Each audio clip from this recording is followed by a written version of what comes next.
"You can't have this, honey. This is a Marine's net. You want to help? Go find the coffee and let the grown-ups work." Staff Sergeant Bryce Ackerman said it loud enough for the whole tent to hear. He wanted them to hear. He stood between the woman and the radio bench, with his arms crossed and his chin up. A man who had decided in half a second exactly how little she was worth, and who wanted the room to agree with him before she could open her mouth. The Combat Operations Center was a canvas box, baked to 43 degrees by 10 in the morning.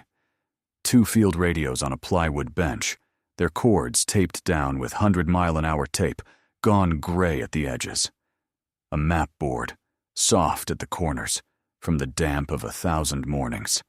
A single fan pushing hot air in a slow, useless circle.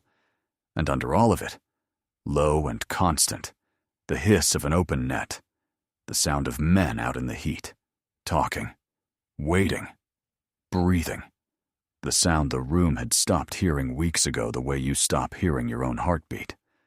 Nadia Keller was 41 years old. She wore a plain khaki shirt and a fleece the color of dust, a laminated badge clipped to her chest. Technical advisor, a contractor's name. No rank, no patches. Nothing on her that told the room she was anything but soft hands sent from somewhere air-conditioned to survey the antennas and fly home. She did not answer him. She set her clipboard down on the corner of the bench, unhurried, and stepped back 1 pace. Exactly 1. Hands where he could see them, loose at her sides, and her eyes went to the net speaker. Not to Ackerman, not to the map. To the small mesh grill where the hiss was leaking out, because a call had started under it, thin and half-formed, a foot patrol reporting something at the far edge of the base's world, and she was already listening to the thing he was half ignoring. She had talked more men out of dying than anyone in that tent would meet in a lifetime. She set the clipboard down and said nothing. Captain Wesley Boyd was the watch officer. 31, tired around the eyes, a laptop open in front of him with a readiness report he did not want to write, and a coffee gone cold beside it. He glanced up at Ackerman's voice. He weighed the cost of caring. It was Ackerman's watch. It was Ackerman's net. Let Ackerman run it. He went back to the screen. In the far corner, on a folding stool, Master Sergeant Emmett Ross lifted his head half an inch. Ross was 44, and Air Force, a tactical air control party man with skin like cured leather and a signal log open on his knee that he had stopped reading. He was at the FOB to run a joint fires check that nobody had scheduled properly, and everybody had put off. He was supposed to be invisible for another 2 days, but he was looking now at the contractor by the bench because she had just done something wrong for a contractor. She had flinched at nothing. At the net. At a call the rest of them had not even registered yet. A soft-handed advisor did not hear a patrol's voice come up out of squelch and go still all over. A soft-handed advisor did not have that stillness in the first place. The speaker crackled. A voice came up out of the hiss, clipped, controlled, a little wind behind it. "Any station, this is Warhorse. We've got movement in the wadi, north side. Watching it. Break. Might be nothing." Ackerman didn't turn around. "That's the usual," he said, to the room. "For the room. They see a goat, they call it in. Then they call it in again in case we miss the goat." One of the junior Marines laughed. "Relax." Keller's jaw set by 1 degree. That was all. She picked her clipboard back up and held it the way she held everything. No wasted weight. No drift. She would wait. The net hissed. Out in the heat, a patrol called Warhorse was walking towards something, and the only person in the room who could hear it for what it was had just been told to go find the coffee. 20 minutes later, Ackerman fumbled a radio check. It happened the way small failures always happen. Quietly, and then all at once. He keyed the handset, called Warhorse, got garbled squelch back, a fragment of a word riding a wall of static. He called again. Got nothing clean. He thumbed the push to talk a third time, harder, as if the radio could be bullied, and he muttered something salty under his breath and blamed the patrol. "Warhorse's radio is trash," he announced. "They can't even hold a push. This is what I deal with, sir. Every day." Boyd grunted at his laptop, not listening. Keller spoke from her chair. She did not rise. She did not raise her voice. 6 words, flat as the map board. "You're on the wrong push. Try 3-1 Alpha." The tent paused for half a beat. Ackerman turned, mouth already open to put her back wherever he had decided she belonged. But he tried 3-1 Alpha, and Warhorse came through clean, mid-sentence, as if a door had opened onto them. "Say again. We have eyes on 4, maybe 6, moving to a low wall. They've got something long with them. Over." Ross watched the whole thing from the corner and felt something cold walk up the back of his neck in the 43-degree heat. She had called it before the net confirmed it. She had heard the wrongness in the squelch, the way a mechanic hears a bad bearing 3 cars away, and she had named the fix without touching a radio, without rising, without so much as looking at the set. He got up. He made a pretext of checking the spare battery box, which put him a meter off her shoulder. He read the badge properly this time. Technical advisor, a contractor company name, no rank, no branch. He did not believe a word of it. The way she held the pen was the way a shooter holds stillness. Everything quiet and loaded and economical. Nothing moving that did not need to move. He had known exactly 4 people in 20 years who sat that still. Every one of them had done things for their country that did not get written down, and slept fine afterward, and never once told a stranger the truth about themselves. "Contractors don't listen to a net like that," Ross said, low, half to himself. She didn't look up. "You'd be surprised what they put in the survey these days." He almost smiled. He did not. He filed her, the way she was filing everyone. Ackerman was covering his mistake now with a joke, something about Air Force frequencies being written in crayon, and 2 junior Marines laughed because it was his watch, and you laughed on his watch, or you regretted it. Boyd hadn't looked up once. Keller closed her clipboard and asked a question so mild it barely registered as a question. The tone of a woman filling a box on a form she'd been filling all week. "What have you got for air today?" Boyd answered without thinking, because the question sounded like paperwork, and paperwork was safe. 2 ship of A-10s, call sign Hog. But they're 30 minutes out, tasked to something on the other side of the province. We don't have them unless it's real. 30 minutes, she repeated, as if writing it down. She wasn't writing it down. She was building a picture behind her eyes. The wadi, the low wall, the 4 to 6 with something long, the patrol that thought it might be nothing, and 30 minutes of air that was 30 miles from being any use to anyone breathing. She laid it all out flat and exact and unpanicked, the way she laid everything out, and she waited. Ross went back to his stool and kept watching the woman who should not have known the frequency, and could not, for the life of him, make the badge match the stillness. He had spent the better part of a career learning to read people fast, because on a net there was rarely time to read them slow. Contractors fidgeted. They checked their phones for a signal that never came out here. They asked how far it was to the chow tent, and whether the shower trailer had hot water. They filled the silence, because the silence made them nervous, because they had never learned that silence was a place you could stand and work. This one filled nothing. This one had folded herself down into the smallest possible footprint in the corner of the tent, taken up exactly 1 chair and not 1 inch more, and gone quiet in the specific way that only people who have waited out real danger ever go quiet. She was not bored. She was not nervous. She was ranging the room the way a good controller ranges a valley, logging the exits, the radios, the man who mattered and the man who only thought he did, and filing all of it somewhere it could be used later, if it needed to be. He had seen that exact stillness in 4 people in 20 years.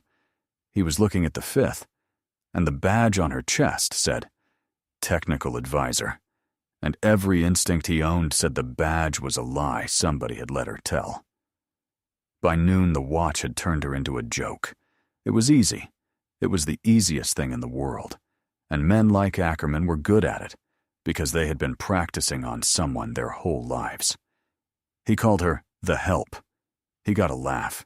He told her the tent was for cleared personnel, and she'd be more comfortable outside, where it's cooler, sweetheart.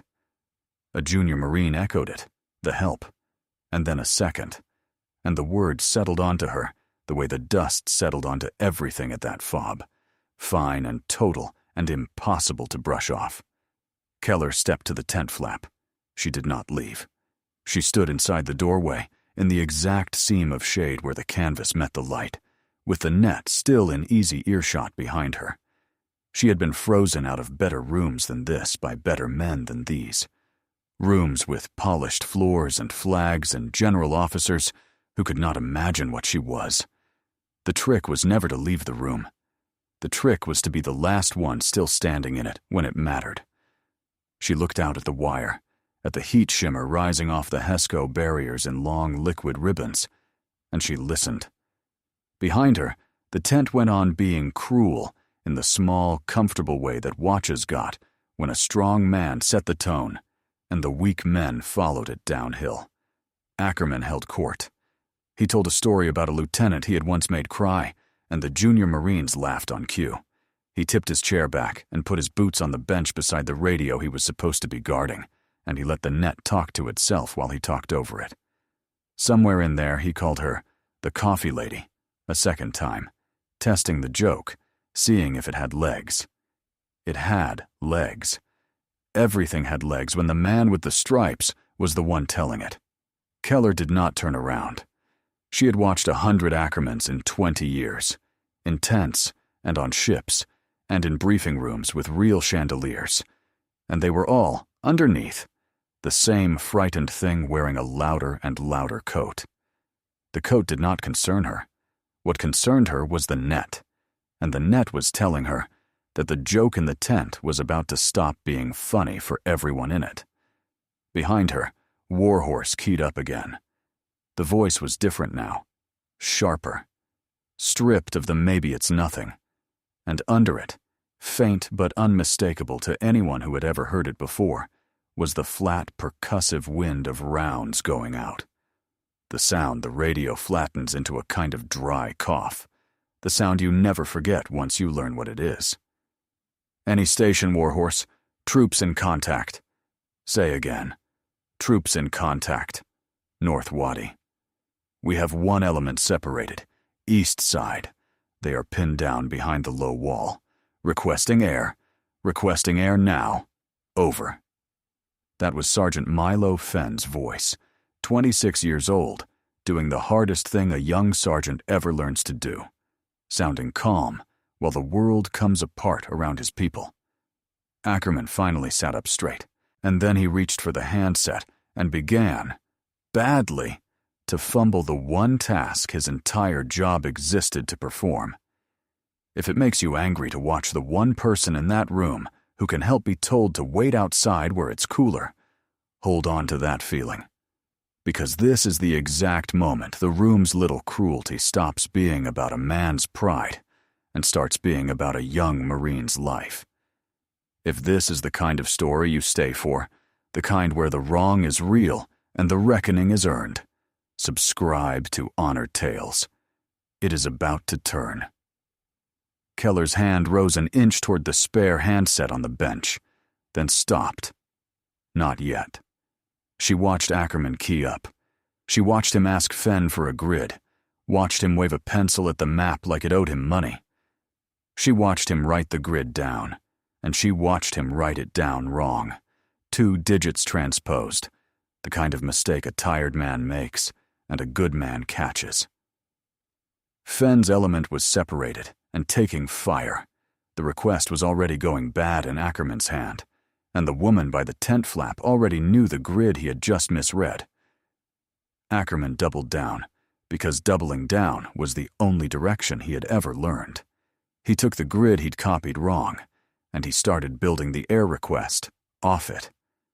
The 9 line, the format that exists for one reason in this world, to put steel exactly where it needs to go, and nowhere else. Ever. And he built it wrong from the first line. He gave Hogg flight a target location and a gun target line that, if any pilot actually flew it, would walk 30mm cannon fire out of the sky and straight across the dry bed, where Fenn's separated Marines were pinned behind their wall. Keller stepped in from the flap. She said it flatly, the way you'd read a time check off a wall clock. Your gun target line runs through your own men. The grid is off by 1,000 meters. Danger close is 600, not 2. She gave the elevation. She gave the corrected grid, all 8 digits, in a single clean breath. She gave the danger close distance and the reason for it. Cold, without a note in front of her, in the voice of a person reading numbers off the inside of her own skull, where they had lived for years. The numbers were exact, because she had bought them once, at full price, and she had never for one day forgotten what they cost. Ackerman rounded on her. Cleared personnel only, he snapped. This is a restricted net, and you are interfering with a live operation, ma'am. He turned to Boyd, jabbing the pencil at her. Sir, I want her logged. Contractor attempted to access the net during a troops in contact. Put it on the record right now, so when this goes sideways, it's her name on it. Boyd was rattled now, out of his depth, watching 2 things go wrong at the same time, and grabbing for the one that felt like procedure, because procedure was a rail to hold. Just step back, ma'am, he said.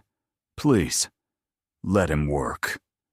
On paper, in that one moment, Nadia Keller became the problem in the room. Ross couldn't hold it any longer. He crossed the tent in 3 strides. Sir, she is right about the grid. The gun target line is fouled. Check it against the map yourself. It runs south through the dry bed. Check it. I've got it, Air Force, Ackerman said, loud, rolling straight over him with pure volume, the way he won every argument he had ever won. Sit down. The request went out the way Ackerman built it. Wrong. And 30 seconds later, Hogg flight lid came back over the net, confused, professional, and absolutely unwilling. Ground. Hogg lead. That gun target line doesn't look right from where I'm sitting. We are not, say again, not, cleared hot on that grid. It's putting our rounds danger close to your friendlies, maybe closer. Verify your target location and stand by. Time bled out of the tent like heat out of a cracked door. The correct numbers hung in the air, ignored, while the wrong ones circled overhead, and 12,000 feet above the wadi, 2 A-10s with full cannons banked in a slow orbit and would not fire because someone in a canvas box had pointed them at the wrong piece of ground and would not admit it. Ross followed her out into the equipment lee. She had walked to the shaded gap between the tent and a stack of HESCO, where a generator hammered at the air and the whip antennas threw thin blue shadows across the dirt. She stood with her back to the canvas, close enough that the net still leaked through it, her arms loose, her weight centered, watching the wire. Ross stopped a respectful distance off. He did not accuse. He asked. I've been on a lot of nets, he said. 20 years of them. Bad ones, good ones. A couple of nights I don't talk about to anybody. And I have heard exactly one person in my life talk a grid the way you just talked that grid in there. Keller looked at the wire. Then you've been lucky. Maybe I have. Ross turned his cap in his hands. Once. Twice. There was a valley. Long time ago now. I was a young buck on the ground, and everything that could break did. Comms shredded in the first 5 minutes. Our controller took shrapnel and went down. A whole company stacked up and pinned and dying in the dark on a slope with the high ground against us. and a voice came up on the net. Just came up out of the noise and took it. Held it. All night. Walked the air in danger close. So close the heat came down the slope and dried your eyes. Walked a hoist down into a saddle with no moon, 100 feet of cable in the black, talking the crew through it like she was reading a recipe. Got us out. Every one of us that could still walk, walked home because of that voice. He looked at her. I never saw the face. None of us did. We only ever had the call sign. Some names you don't say out loud until the sky needs them. Ross understood, standing there in the generator noise with the dust on his boots, that he was standing next to one of them, and that saying it now would be like saying a prayer too early. Keller didn't confirm it. She didn't deny it. Her stillness answered for her, which was answer enough for a man who had spent his whole life learning to read exactly that kind of silence off exactly that kind of person. Whoever she is, Keller said finally, she'd tell you to stop wasting her afternoon and get back inside, because that boy's grid is still wrong. Inside, it got worse. Fenn's voice came through the canvas, and this time the control had a hairline crack running the length of it. Warhorse, we have a casualty. East element, urgent. Gunshot, upper body. They are cut off. We cannot get across the open to them. We have tried twice. I need air, and I need it now. Does anybody up there actually hear me? Over. Ackerman's wrong request had Hogg holding, burning fuel over a bad picture, unwilling to drop a single round on a grid the pilots themselves had flagged. Every minute the 2A-10 circled was a minute the cut-off Marine ran out of, on the east side of a wadi, behind a wall, in the heat. Ross looked at Keller and stopped being oblique. If you're who I think you are, he said, quiet and flat. We needed you on that handset 5 minutes ago. That boy doesn't have another 5. You already suspect who she is.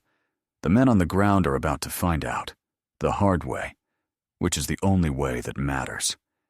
If you want to be there for the moment, the sky itself says her name out loud, and the whole room that laughed at her has to stand. Subscribe to Honor Tales now, because it is the very next thing that happens. She was already moving toward the flap.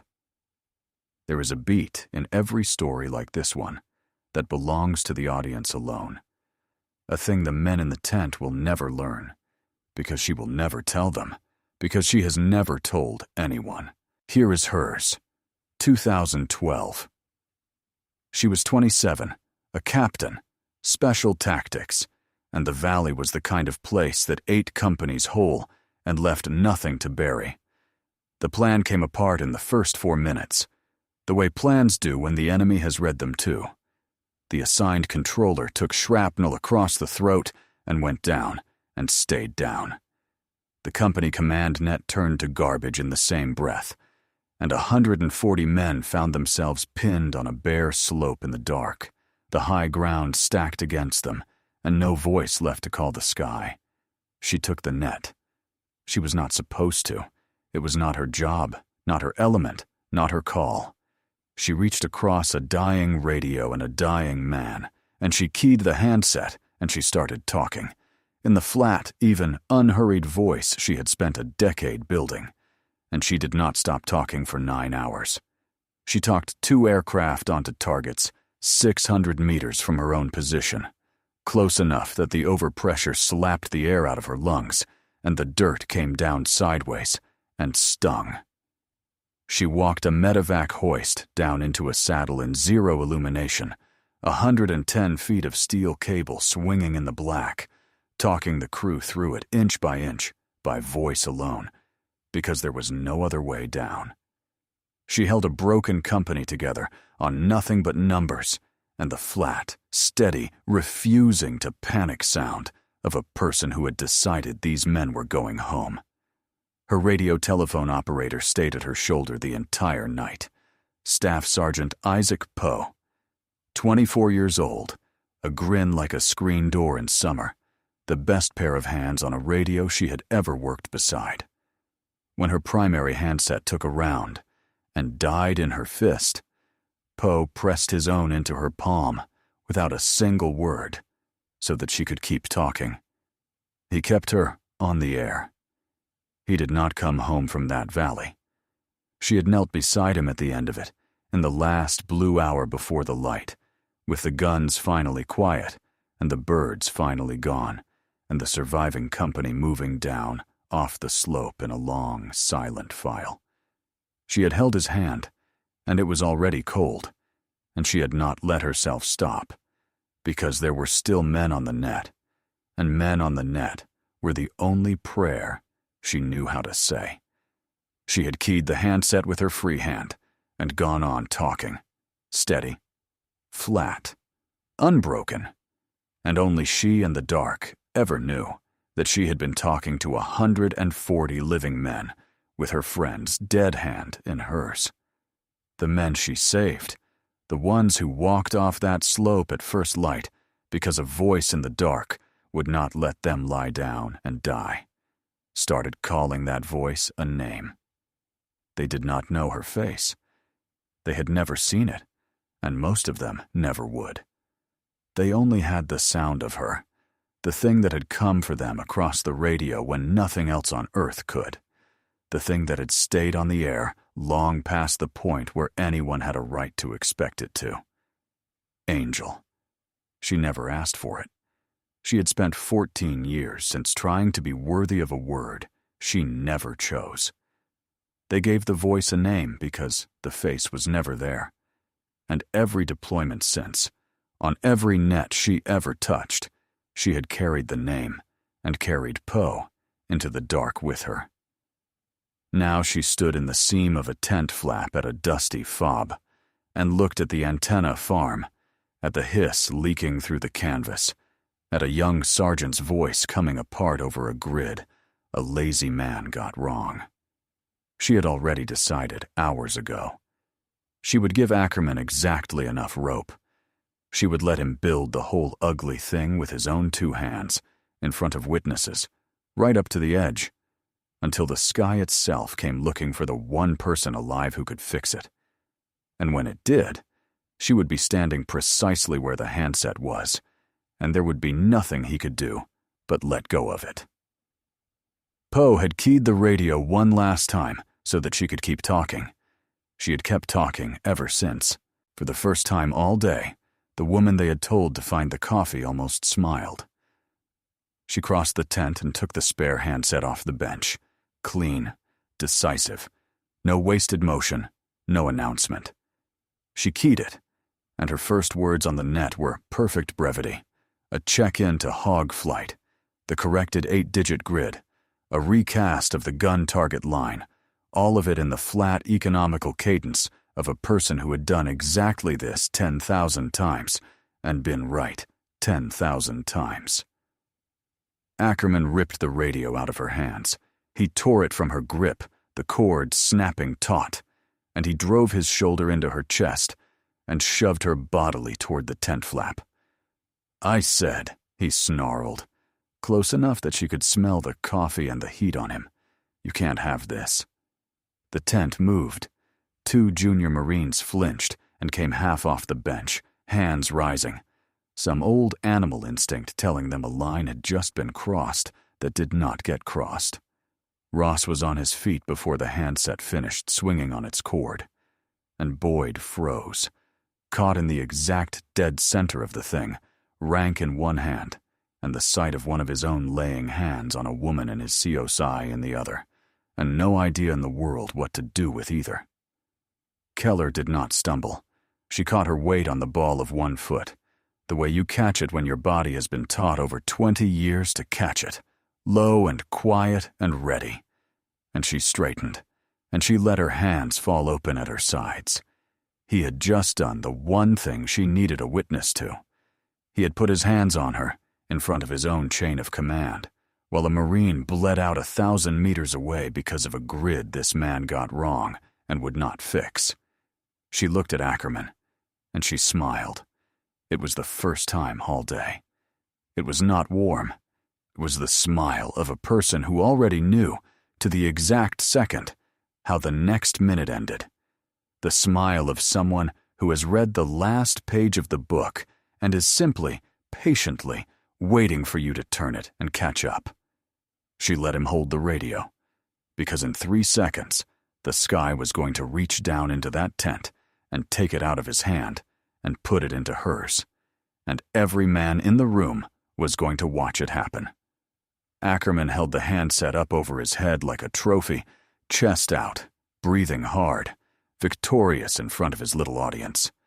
Over it, faint at first, then rising, then filling the whole canvas box, wall to wall. An inbound pilot keyed up, and the first word out of the sky was a name. On the ground, in the wadi, Fenn's separated Marine had run out of everything except the radio. Pinned behind a low stone wall, down to his last 2 magazines, his squad mate bleeding into the dirt beside him, and the day getting away from both of them, he did the last thing a desperate man does. He reached past the chain of command, past the format, past every voice that had failed him for the last 20 minutes, and he called for a rumor he had only ever heard about in the dark on other men's deployments. Anybody on this net, anybody, get me Angel. I've heard she's real. I don't care who she is or where she is. Get me Angel, please. We are not gonna make it. The tent stopped. Everything stopped. Even the fan seemed to slow. And then Hogg flight led, 12,000 feet up and hearing every word of it, transmitted the sentence that took the floor out from under Staff Sergeant Bryce Ackerman. Say again. Is that Angel on this net? All stations. Hogg lead. If Angel is up on this push, the whole stack is hers. 2 ships, full cannons, and we will drop danger close for her and for nobody else on God's earth. Angel, if you are down there, key up. Dead silence in the COC. The name landed on every face in the tent and rearranged it, one by one. The junior Marines who had laughed at the help. Boyd, going the exact gray of the map board, and Ackerman, the handset still stupidly raised over his head, the cord dangling, his face beginning the long, slow fall through confusion, into disbelief, into recognition, and down at last into something very close to horror. Ross snapped to attention so hard the folding stool went over behind him, with a clatter nobody heard. He said it plainly, so the whole tent would hear it, and never in their lives be able to unhear it. That's her. That's Angel. He turned his head and looked directly at Ackerman. You have spent all morning telling Lieutenant Colonel Keller, United States Air Force, Special Tactics, to go and find the coffee. That's Angel. She is the reason a lot of names that would be on a memorial wall are still walking around drawing pay. Give her the radio. Nobody stopped her now. Nobody would have dared. Keller reached up and took the handset out of Ackerman's slack, nerveless hand. He let it go like a boy who has finally understood he was never allowed to be holding it in the first place. She keyed it. Hogg, Angel. I have you. Good to hear your voice up there. A single breath. All stations this net. Angel has the fight. Stand by to copy. We are bringing them home. Ross rendered the salute, sharp and full, and held. The junior Marines came up off the bench and stood. Boyd stood. The whole watch stood, in a canvas tent in the middle of nowhere, for a woman with a contractor's badge and no rank on her chest. Keller did not look up. She was already working, checking Hogg in, re-establishing the grid, correcting the gun target line, stating danger close in the same flat, unhurried, refusing voice that had held a valley together in the dark 14 years before. The woman they had told to find the coffee now had 2 A-10s, a pinned element, and a wounded Marine, all riding on the sound of her voice, and for the first time all day, the tent was quiet enough to hear her save them. What came next was exact, and there was no drama in it. And that was the terrible competence of the thing. She talked to Fen and got his East Element's real position, cross-checked it against Hogg's sensors, and built the picture the way a surgeon builds a sterile field. Everything named, everything placed, nothing at all left to chance or to hope. She confirmed the friendly line twice. She confirmed the wounded Marine's exact position behind the wall. She set a danger close abort word in case anything on the ground moved before the guns did. Hogg, Angel. Your target is the tree line and the low wall on the north side of the wadi. Grid to follow. Friendlies are 600 meters south, in the dry bed, marked. That's danger close, I say again. Danger close. Acknowledge you copy, danger close. My ground element will mark with smoke. You are cleared to engage the wall on my call. Gun run only, south to north. One pass, then off dry and re-attack on my word. Read it back to me. Hogg read it back. Perfect. Every line. Warhorse Angel, pop smoke now. Purple bloomed up out of the wadi, a fat, lazy column climbing into the still air. Hogg called the color. She confirmed it against what she expected and gave a small correction. 10 meters. And then she cleared them hot. And the sky opened up exactly where she had put it, and precisely nowhere else. 30mm cannon walking down a stone wall 600 meters from Fen's men, and not 1 meter closer to them. She ran a second pass. She walked the fire off the wall and up the wadi, and under it she brought Fen's main body across the open on the east side, and linked them to the separated element that had been dying alone behind the stone. She never sped up. That was the thing the tent would remember longest, the thing Ross would describe to younger men for years, without ever quite making them believe it. She never once sped up. The whole time the guns were working, and the young men were running across the open with their lives in her mouth, her voice stayed exactly where it had started. Flat, even. A half-beat slower than the moment. A metronome that the whole fight hung itself on, and steadied. When Fen's breathing came ragged over the net, she brought hers down, and his followed. When a pilot's readback came a shade fast, she paused a full second before answering, and the pilot slowed to match her. She was not just calling fire. She was setting the tempo of everyone's heartbeat within 10 miles, and she was setting it low. She talked a medevac bird onto a landing zone she chose herself, off the gun target line, upwind of the smoke, on ground she had never seen and could describe better than the men standing on it. She put the wounded Marine on it inside the hour, breathing, with a pressure dressing and a corpsman's hands on him, and a tourniquet time she had logged to the minute, and a real, honest chance he would not have had 40 minutes before. If you have stayed this long, if you were still here for the moment the sky said her name, and the whole room that laughed at her had to stand up straight, then you already understand what this channel is about. Subscribe to Honor Tales, the quiet ones, the ones who wait, who let the loud men build their own downfall brick by brick and never once raise their voice. They are always, always the ones worth waiting for. Then Fen's voice came up on the net, cracked wide open with a relief he could not hide, and did not try to. Angel, Warhorse, all accounted for. Casualty is on the bird. He's breathing. They think he's gonna make it. All accounted for. Over. A pause, the sound of a young man not trusting his own throat with the next two words. Thank you. Thank you. Keller keyed once. Warhorse Angel.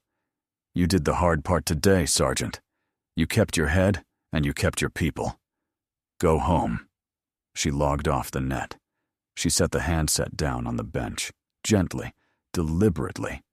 The way you set down something that has cost you more than anyone in the room will ever know. Then the reckoning came, and it came without a single raised voice. Boyd was already moving. Whatever had frozen him solid an hour before was gone, burned clean off, and what was left standing was a young officer who had watched his own watch fail in front of him and knew exactly whose name went at the top of the report. He relieved Ackerman from the radio watch on the spot. Not later, not quietly through channels, not after a decent interval, but right there, in front of everyone, the way it had gone wrong. And then he did the thing men like Ackerman spend a whole career counting on no one ever having the spine to do. He told the truth. All of it. On the record, in his own hand, before the day could cool and the story could soften. The transposed grid, the fouled gun target line, the correct numbers offered plainly and refused out of pride. The order to log a decorated officer for interfering with the net she was trying to save. And the shove, the hands laid on Lieutenant Colonel Keller in front of the entire COC, while a Marine bled in the dirt for a mistake she had tried 3 times to fix. There was no fabricated complaint for anyone to walk back later, no clever paperwork to unwind, no ambiguity for a friend to hide in. Just the truth, written down clean by the one man in the tent whose actual job it was to write it. Ackerman would face non-judicial punishment, and then whatever followed from it, and every last piece of it would be built on things he had actually, provably done with his own hands and his own mouth. The net does not forgive the man who fumbles it. The Corps forgives him even less. Afterward, when the tent had emptied of everyone who did not need to be there, Boyd found her by the map board. He came to attention. He was not ordered to. He held it, and he held her eye, and he owned it plainly, the way she had owned numbers all day long. "I let him run my room, ma'am. I heard you call that grid. I heard it, clear as anything. And I looked away because looking away was easier than the fight. That's on me, not him. Me. It will not happen again on any watch of mine." Keller looked at him for a long moment. The fan turned. The net hissed low behind them, back to its patient nothing. She had given Ackerman nothing all day. Not a word, not a glance, not the small dignity of her anger. But Boyd had done the single hardest thing in that tent. He had stood up in front of everyone and taken the whole weight that was his to carry, and set nothing of it down on anybody else. And so she gave him the one thing she had withheld from the other man. She gave him a nod. And then a single correction, quiet, the kind a young officer carries with him the rest of his career and passes on to his own Marines 20 years down the line. "Next time you hear somebody call a grid better than your watch can call it," she said, "it does not matter one bit what they're wearing, or what their badge says, or where they came in from. The net does not care about the badge, Captain. It never has. It only cares who's right. Learn to tell the difference in a hurry, and you will keep your Marines alive long after I'm gone. Yes, ma'am. You did the right thing at the end. The end counts. It counts for more than people tell you." She let that sit. Carry it. Dawn came gray, and then gold over the wire. Keller stood alone on the flight line with a paper cup of coffee she had poured herself, watching the sun haul itself up out of the desert and burn the long shadows off the Hesco one row at a time. The FOB was waking around her. Generators, boots on gravel, the clatter and yawn of a beast that did not know, and would mostly never know, exactly who had been standing in its comms tent the afternoon before. She reached into her helmet bag and touched a strip of faded green tape stuck inside the lid. The letters on it had gone soft and shiny with years of the same thumb. Poe. She held her thumb there for one slow breath, the way she always did, at every FOB, on every flight line, for 14 years. And then she let the wind have the moment, and she took the rest of it back to work. A secure phone buzzed against her hip. She answered it with the desert going gold in front of her. A voice came through, coded and calm, and as familiar to her as her own pulse. "Angel. Longbow. You're needed on the horn. Same as always. Birds turning in 20. She looked at the sun clearing the wire, at the flight line, at the whole waking, oblivious base that had, 20 hours before, told her to go and find the coffee and let the grown-ups work. She keyed the phone once. Angel copies. Moving. She dropped the cup in a burn barrel, shouldered her bag, and walked toward the waiting aircraft as the light came up hard and clean and merciless across the desert, the coded call still warm in her hand, a named voice, and a named theater already pulling her toward the next fight, the way they always had, the way they always would. Behind her, the net hissed on, and somewhere out there, on a night that had not come yet, someone she would never meet was going to key a handset on the worst evening of his life and call into the dark for a name he had only ever heard as a rumor. She would be there. She always was. Every soldier carries a story that few ever hear. Listen with your heart. Thank you for staying and watching. Subscribe to Honor Tales for more.